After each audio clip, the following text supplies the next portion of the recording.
장 31절과 32절 말씀 다시 한번 같이 보겠습니다. 요엘서 2장 31절과 32절입니다.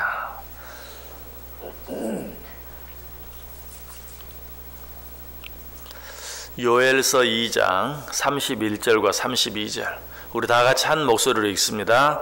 여호와의 크고 두려운 날이 이르기 전에 해가 어두워지고 달이 핏빛같이 변하려니와 누구든지 여호와의 이름을 부르는 자는 구원을 얻으리니 이는 나 여호와의 말대로 시온산과 예루살렘에서 피할 자가 있을 것이며 남은 자 중에 나 여호와의 부름을 받을 자가 있을 것임이니라. 아멘. 32절 말씀 보시면 누구든지 여호와의 이름을 부르는 자는 구원을 얻으리니 라고 말씀하고 있죠. 이 말씀의 의미는 이방인이라 할지라도 예수 그리스도를 믿는 자들은 구원을 얻게 될 것이다. 당시에는 그런 생각들이 있었어요. 이방인은 구원 얻지 못한다. 유대인들만 구원받을 수 있다.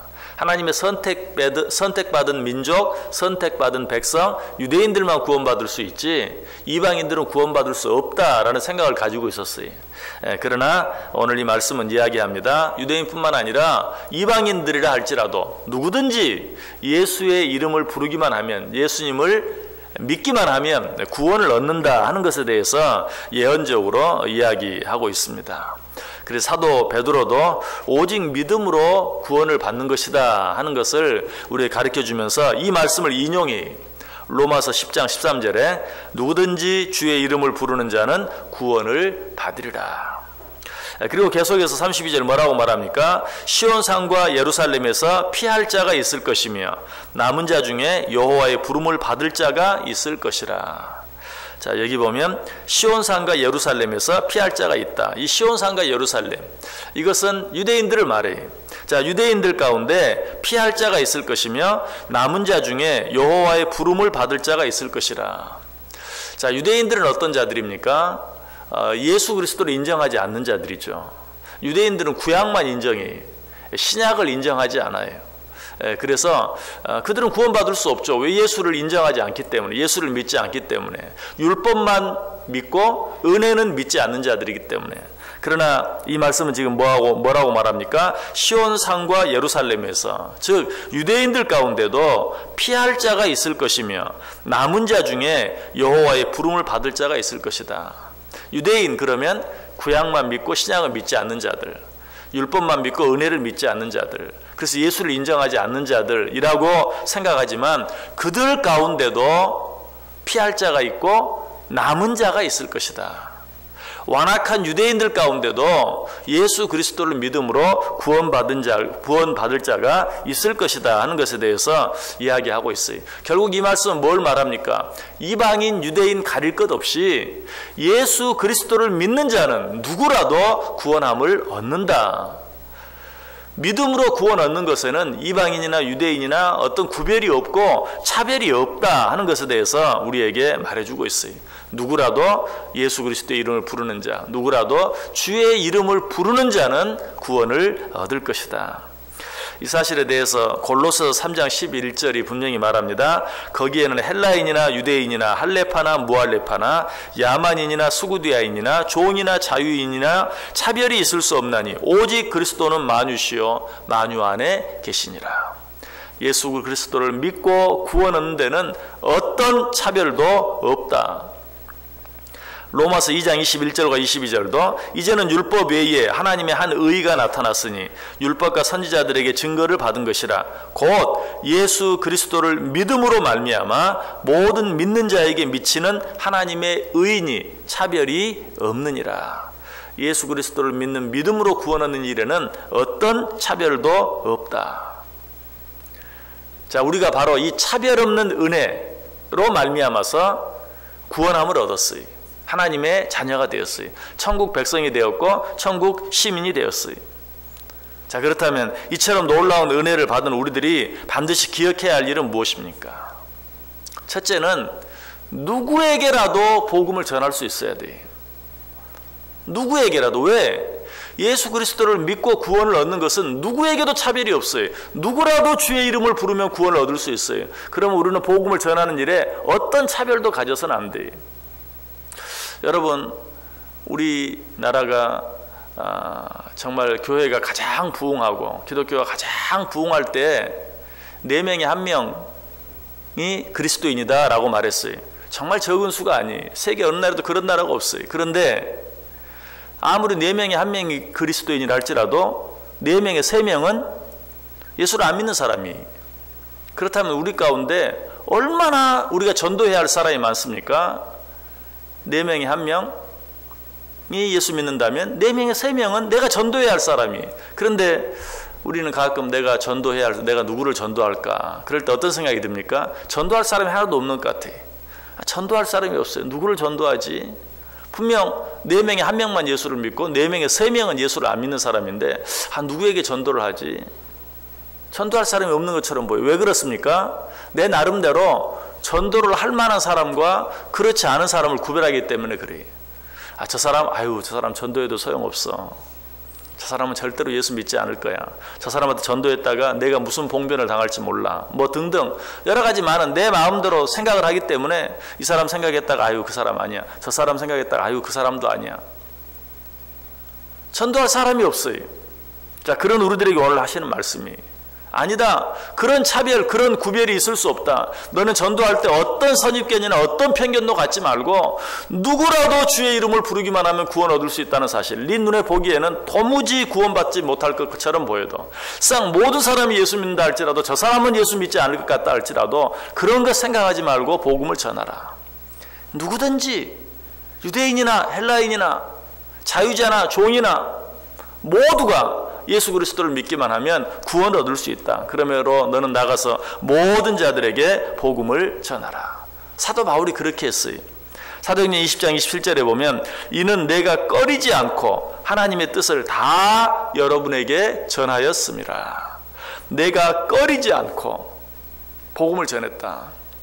그래서 꺼리지 않는다라는 말은 무슨 말입니까? 때와 장소를 가리지 않고 복음을 전할 만한 때와 그렇지 못한 때를 생각하지 않고 또 복음을 전할 만한 장소와 그렇지 못한 곳을 생각하지 아니하고 때와 장소를 불문하고 언제 어느 때라도 무엇보다도 복음을 전할 만한 사람과 그렇지 못한 사람을 구별하지 아니하고 누구에게라도 내가 꺼리지 아니하고 복음을 전했다라고 이야기하고 있어요. 혹시라도 내가 복음을 전할 만한 사람과 그렇지 못한 사람, 복음을 전할 만한 때와 그렇지 못한 때, 복음을 전할 만한 장소와 그렇지 못한 곳을 구별해서 생각하는 분 계십니까? 그런 사람은 평생 전도하지 못해요. 오늘 성경은 분명히 말해 누구든지 주의 이름을 부르는 자는 구원을 얻는다. 거기에는 유대인이나 이방인이나 그 어떤 구별도 차별도 없다. 그러면 우리는 언제 어느 때라도 때가 이르렀든지 이르지 않았든지 우리는 그런 것들을 생각하지 아니하고 나아가서 주의 복음을 전할 수 있어야 한다. 그래서 예수님께서 우리에게 뭐라고 말하십니까? 누가복음 14장 21절에서 빨리 시내 거리와 골목으로 나가서 가난한 자들과 몸 불편한 자들과 맹인들과 저는 자들을 데려오라 하니라. 네 눈에 보기에는 어떠하든지 네 생각에는 어떠하든지 그런 거 구별하지 말고 빨리 나가서 주의 복음을 증거하라. 누가복음 14장 23절에도 길과 산울타리가로 나가서 사람을 강권하여 데려다가 내 집을 채우라. 이 사람 저 사람 구별할 것 없이 나아가서 강권하여 데려다가 내 집을 채우라라고 이야기하고 있는 것입니다. 여러분, 이런 자들에게 하나님께서는 의의 면류관을 준비했다라고 이야기하고 있어요. 디모데후서 4장 7절 8절 보면 나는 선한 싸움을 싸우고 나의 달려갈 길을 마치고 믿음을 지켰으니 이제 후로는 나를 위하여 의의 면류관이 예비되었다. 누가 한 말입니까? 사도 바울이 한 말이죠. 나는 선한 싸움을 싸우고 나의 달려갈 길을 마쳤다. 이 말이 무슨 말이에요? 그냥 세상을 착하게 살았다 그런 말입니까? 아니, 나에게 준 복음을 내가 그 어떤 차별이나 구별도 없이 모든 사람에게, 할 수 있는 모든 사람에게, 내가 만나는 모든 사람에게 때가 이르렀든지 이르지 못했든지 내가 복음을 전하였다. 그러므로 어떻다고요? 나를 위하여 의의 면류관이 예비되었다. 여러분, 하나님 앞에서 의의 면류관 받기를 원하십니까? 때를 얻든지 못 얻든지 모든 사람에게 차별이나 구별이 없이 평등한 복음을 나아가서 전할 수 있어야 돼요. 사도 바울은 나를 위하여 의의 면류관이 예비되었다라고 말한 후에 계속해서 뭐라고 말하는 줄 아세요? 다시 제가 읽어볼게요. 나는 선한 싸움을 싸우고 나의 달려갈 길을 마치고 믿음을 지켰으니 이제 후로는 나를 위하여 의의 면류관이 예비되었으므로 주 곧 의로우신 재판장이 그날에 내게 주실 것이며, 그리고 계속해서 말합니다. 내게만 아니라 주의 나타나심을 사모하는 모든 자에게도니라. 사도 바울에게만 아니라 주의 복음을 모든 사람들에게 증거하는 모든 자들을 위해서 의의 면류관이 준비되었다. 여러분, 우리가 이 세상에 사는 유일한 목적은 아직도 복음을 알지 못하고 죽어가는 자들에게 주의 복음을 증거하기 위한 것이. 여러분 오늘 하루 어떻게 살기를 원하세요? 여러 가지 많은 다짐이 있죠. 오늘 내가 정말 더 열심히, 더 성실하게, 더 착하게, 더 의롭게. 그러나 아무리 여러분이 그렇게 살아도 오늘도 내게 붙여준 모든 자들에게 내가 주의 복음을 전하며 살지 않는다면, 전도하며 살지 않는다면 다른 모든 삶은 의미가 없어요. 열심히 사는 것도 의미가 없어요. 착하게 사는 것도 의미가 없어요. 우리가 이 세상에 사는데 의미가 있기 위해서는 오직 내게 붙여준 모든 자들에게 주의 복음을 증거하는 것뿐이. 그러한 삶을 살아야만 우리의 삶이 의미가 있어요. 그 일을 위해서 우리는 건강하게 살 필요도 있고 잘 살 필요도 있고 열심히 살 필요도 있는 거예요. 그 일이 아니라면 우리가 이 세상에 존재하는 것 자체가 의미가 없어요. 왜? 우리는 이미 하늘나라 백성이잖아요. 이미 천국 백성이잖아요. 더 열심히 더 착하게 이 세상에 살아서 뭘 하겠어요? 아직도 복음을 알지 못하고 하나님 나라의 백성 되지 못한, 천국 백성 되지 못한 자들에게 주의 복음을 증거하는 것, 이 일을 할 때만 우리의 삶은 의미가 있다는 것이. 또 한 가지, 오늘 이 말씀을 통해서 우리가 얻어야 될 교훈이 있어요. 복음은 모든 자들에게 차별이 없다. 누구라도 주의 이름을 부르는 자는 구원함에 이른다. 이 말씀을 통해서 우리가 얻어야 할 또 한 가지 교훈, 그것은 무엇인가? 우리 가운데는 어떤 차별도 없다는 것이. 예수 그리스도를 믿음으로 하나님의 백성된 우리 모두 가운데 어떤 차별도 없어요. 내가 좀 더 잘나서 예수 믿게 된 것도 아니고, 내가 좀 더 잘나서 내가 좀 더 나은 형편 가운데 처하게 된 것도 아니. 우리는 모두 하나님의 복음 앞에서 평등하게 어떤 구별이나 차별도 없이 오직 예수 그리스도를 믿는다는 그 사실 하나 때문에 오늘 이 자리에 같이 있는 것이, 하나님의 자녀가 된 것이. 오늘 본문이 그것을 이야기. 누구든지 여호와의 이름을 부르는 자는 구원을 얻으리니 이는 나 여호와의 말대로 시온산과 예루살렘에서 피할 자가 있을 것입니다. 남은 자 중에 나 여호와의 부름을 받을 자가 있을 것임이니라. 우리 모두는 오직 주의 이름을 부름으로, 예수 그리스도를 믿음으로, 믿음 안에서 하나 된 자들이. 그러므로 좀 더 나아 보이는 나의 어떤 형편이나 처지로 말미암아서 교만할 필요도 없어요. 좀 더 못한 것처럼 보이는 어떤 나의 형편이나 처지 때문에 실망하거나 낙심할 필요도 없어요. 우리는 주 안에서 하나의 한 믿음을 가진 자들이, 그 믿음으로 말미암아 구원함을 받은 하나님 앞에서 다 동일한 자들이. 다른 사람을 볼 때도 마찬가지. 좀 더 나아 보이는 어떤 형편이나 처지 때문에 우리가 그 사람을 지나치게 우상시하거나 그렇지 못하다고 해서 어떤 사람을 무시하거나, 이것은 옳은 것이 아니. 복음 앞에서는, 믿음 앞에서는 모두가 똑같아요. 어떤 차별도 어떤 구별도 없어요. 그렇다면 우리는 어떻게 살아야 됩니까? 서로 사랑하며 살아야 돼요. 서로 용서하며 살아야 돼요. 서로 위해서 기도해주고 축복해주며 살아야 돼요. 우리는 복음 안에서 다 동일한 자들이, 믿음 안에서 다 동일한 자들이. 우리가 잘 아는 이야기가 있죠. 몸은 하나인데 머리가 둘 달린 아이가 태어났어요.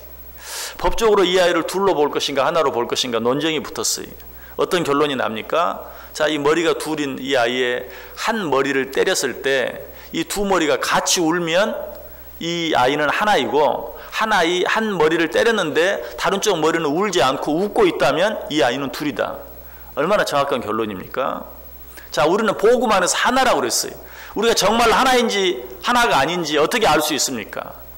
누구는 아파하는데 누구는 전혀 그 아픔을 공유하지 못하고, 그것 때문에 함께 위해서 기도하고 또 격려하고 하지 못하고 그저 자기 마음대로 자기 혼자만 기쁘게 즐겁게 살아간다면, 또 옆에 있는 사람은 기쁘고 즐거워하는데 전혀 함께 기뻐해 주지 아니하고 또 즐거워하지 않는다면 그들은 하나가 아니죠.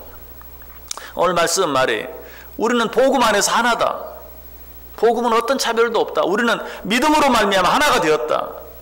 한 예수 그리스도를 믿는 한 믿음으로 말미암아 우리가 하나가 되었다. 우리가 그 사실을 어떻게 증명할 수 있습니까? 다른 사람이 기뻐할 때 나도 함께 기뻐하고, 다른 사람이 슬퍼할 때 나도 함께 슬퍼하고, 서로 사랑하고, 서로 용서해 주면서, 서로 위해서 기도하고, 서로 격려하고, 서로 축복하며 살아갈 때 비로소 우리는 하나인 것이. 말씀을 마치겠습니다. 오늘 하루 어떻게 살기를 원하십니까? 두 가지를 기억하며 사시길 바랍니다. 우리는 주 안에서 하나이다. 우리는 한 믿음 안에 있는 한 백성이다 라는 사실을 생각하고 더욱더 서로 사랑하고, 서로 용서하고, 서로 위해서 기도하고, 서로 격려하고, 서로 칭찬하고, 서로 축복하며 살 수 있어야 돼. 무엇보다도 아직도 이 복음을 알지 못함으로 말미암아서 구원함에 이르지 못한 모든 자들을 향해서 어떤 차별, 어떤 선입견, 어떤 편견도 없이 모두에게 나아가서 주의 복음을 증거할 수 있어야 돼. 그렇게 할 때 그렇게 하는 자들을 위해서 예비된 의의 면류관을 받아 누릴 수 있는 저와 여러분 꼭 될 수 있기를 주님의 이름으로 간절히 축원합니다. 기도하겠습니다.